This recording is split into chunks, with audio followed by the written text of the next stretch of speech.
श्री शिवाय नमस्तुभ्यम। हर हर महादेव। गोवर्धन पूजा है मंगलवार को। आप सभी को खूब सारी शुभकामनाएं। प्रभु कृपा सदा सर्वदा आपके जीवन पर बनी रहे, यही प्रार्थना करती हूँ। इस दिन आप सभी को सरलतम तरीके से सरल उपाय करने हैं, जिसमें गुरुजी कहते हैं खास तौर पर मंगलवार को जो चीज़ हो जाती है वह अपने आप में विशेष हो जाती है, क्योंकि यह दिन अपने आप में, क्योंकि महादेव के 11वें रुद्रावतार हनुमान जी महाराज का दिन है, जो कि अपने आप में अद्भुत है। इस वीडियो में 4 सरलतम उपाय आप जानेंगे, समझेंगे, कोई एक भी कर लेंगे ना तो निश्चित ही भाग्य प्रबल होगा, दुख दरिद्रता का नाश होगा। कैसे करना है ध्यान से सुनिए।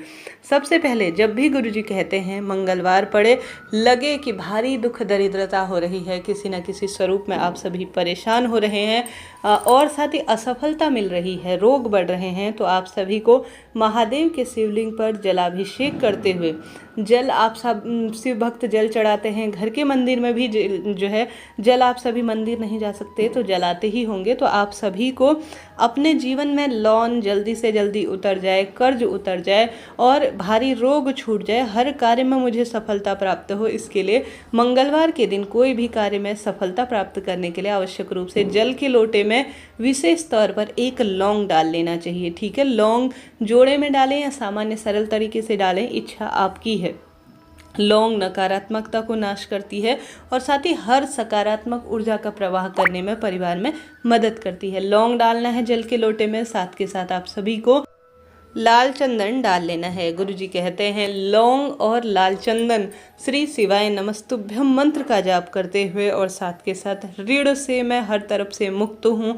आवश्यक नहीं है कि पैसों की ऋण हो, कहीं ना कहीं पूर्व जन्म के पितृ ऋण होता है, भूमि ऋण होता है और किसी न किसी स्वरूप में कोई ना कोई ऋण होता है, वह ऋण दूर हो, यह कामना कहते हुए ऋण मुक्तेश्वर महादेव का नाम लेते हुए लौंग और लाल चंदन का पानी शिवलिंग पर समर्पित कर देना चाहिए। लाल चंदन या लाल वस्तु मंगल ग्रह से जुड़ी हुई होती है और मंगलवार का पावन दिन उन्हीं से संबंध रखता है। तो सरल सा कार्य है, कीजिएगा। ध्यान रखिएगा, ऋण मुक्तेश्वर महादेव का नाम लेना है और यह कार्य करना है। सही समय पर सही स्थान पर किया गया उपाय जल्दी लाभदान जो है देने वाला होता है। आप सभी से अनुरोध है, ऋण मुक्तेश्वर महादेव का जयकारा कमेंट्स बॉक्स में जरूर से लगाइएगा। साथ ही आप सभी श्री शिवाय नमस्तुभ्यम में ओम नमो भगवते वासुदेवाय भी लिख सकते हैं। पावन पवित्र कार्तिक का महीना है। तो प्रथम बात कर ली हमने उपाय की, अब बात कर लेते हैं दूसरे उपाय की।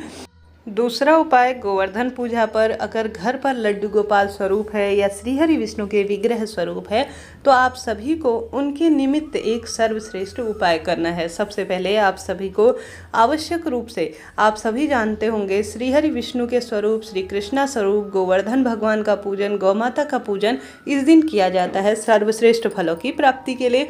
घर पर लड्डू गोपाल स्वरूप है या श्रीहरि विष्णु के विग्रह स्वरूप है, तो आप सभी को एक पात्र में दूध, दही, गौ माता का और दूध, दही, घी, शक्कर और शहद का पंचामृत बना लेना होगा।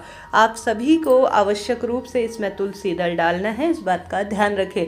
अब जो व्यक्ति बहुत अधिक परेशान है किसी न स्वरूप में, किसी न किसी तरह से रोग दोष काफ़ी बढ़ गए हैं, तो आप सभी को आवश्यक रूप से गुरुजी कहते हैं उसका नाम और गोत्र बोलकर, उसके जीवन में जो पीड़ा चल रही है वह परेशानी बोलकर इस दिन, इस विशेष दिन पर श्रीहरि विष्णु के विग्रह स्वरूप को स्नान कराना चाहिए।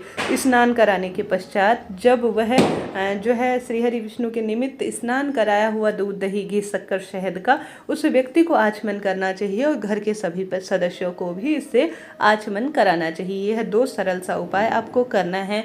तीसरा उपाय भी इसी से जुड़ा हुआ है, जो गुरुजी कहते हैं आप सभी को पंचामृत, गौ माता का शुद्ध हरिहर महादेव का नाम लेते हुए दूध, दही, घी, शक्कर, शहद का अभिषेक अपने बच्चे या अपने पति के जीवन में जो परेशानी चल रही है वह परेशानी पूर्ण रूप से खत्म हो जाए, यह कहते हुए हरिहर महादेव का भी पंचामृत से अभिषेक कराते हैं। इस विशेष दिन पर दूध, दही, गौ माता की विशेष तौर पर लाभ, कष्ट, संकट मिटाने में सहायक है। करके देखिएगा, लाभ मिलेगा और दुख दरिद्रता का भी नाश होगा।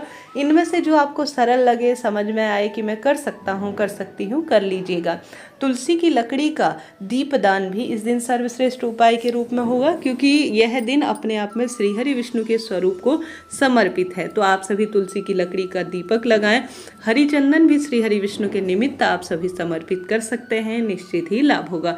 मैंने प्रयत्न किया आपको परिपूर्ण रूप से समझा सकूं। कोई भी चीज़ रह गई हो जो आपको समझ में नहीं आई हो तो पूछ लीजिएगा, आपका अपना चैनल है, सभी सवालों के जवाब आप प्राप्त करेंगे। तो यह बात हो गई। अब जानते हैं अगले उपाय की। अगला उपाय गोबर के कंडे का है। जैसा कि इस दिन आवश्यक रूप से गोबर से गोवर्धन जी भगवान बनाए जाते हैं, श्री कृष्णा बनाए जाते हैं, उनके हाथ में गोवर्धन भगवान बनाए जाते हैं, उनकी परिक्रमा की जाती है, उन पर दूध दही घी शक्कर समर्पित किया जाता है, खिल बतासे समर्पित किए जाते हैं, उस स्थान पर दीपदान किया जाता है।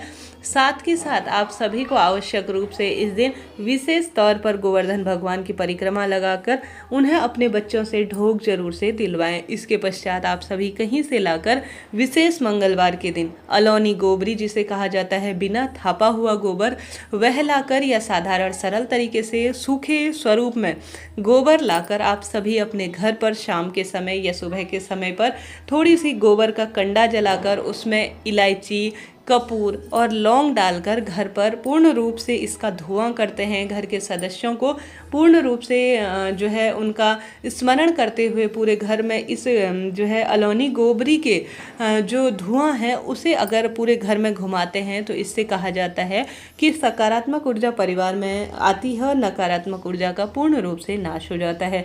अलौनी गोबरी ना मिले तो गोबर के कंडे से सामान्य सरल तरीके से घर में धुनी कर सकते हैं। जो है मंगलवार के दिन बहुत अधिक इससे लाभ होता है।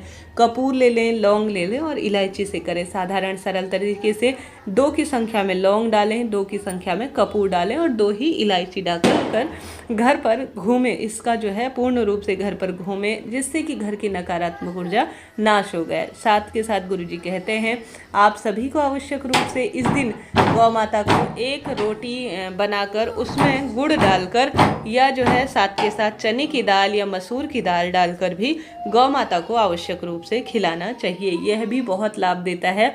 आप साधारण सरल तरीके से गौ माता की पूजा कर सकते हैं और साथ ही किसी गौशाला में जाकर विशेष तौर पर गुड़, हरा चारा और खूब सारी सब्जियां दान कर आ सकते हैं। यह भी लाभ देने वाला होता है।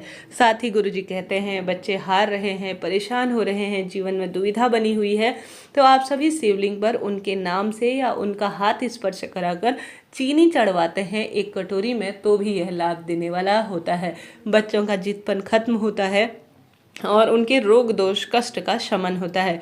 साथ के साथ कार्तिक माह की प्रतिपदा तिथि है। आवश्यक रूप से आप सभी को दीपदान करना है। आप सभी को माँ तुलसी के निमित्त दीपक लगाना है, हनुमान जी के मंदिर में दीपक लगाना है। साथ के साथ आप सभी को आवश्यक रूप से श्रीहरि विष्णु गोवर्धन भगवान का जहाँ पर पूजन करेंगे वहाँ पर घर के हॉल में पितरों के नाम से गुरुजी ने कहा है गोवर्धन पूजा के दिन आपको 5 दीपकों का दान जरूर से करना है। इससे पहले गोवर्धन पूजा का शुभ मुहूर्त, संपूर्ण जानकारी, उपाय, नियम बताए गए हैं। कृपया वह वीडियो भी देखिए, जीवन सार्थक होगा। यह वीडियो उपयोगी रहा हो तो लाइक करें, शेयर करें।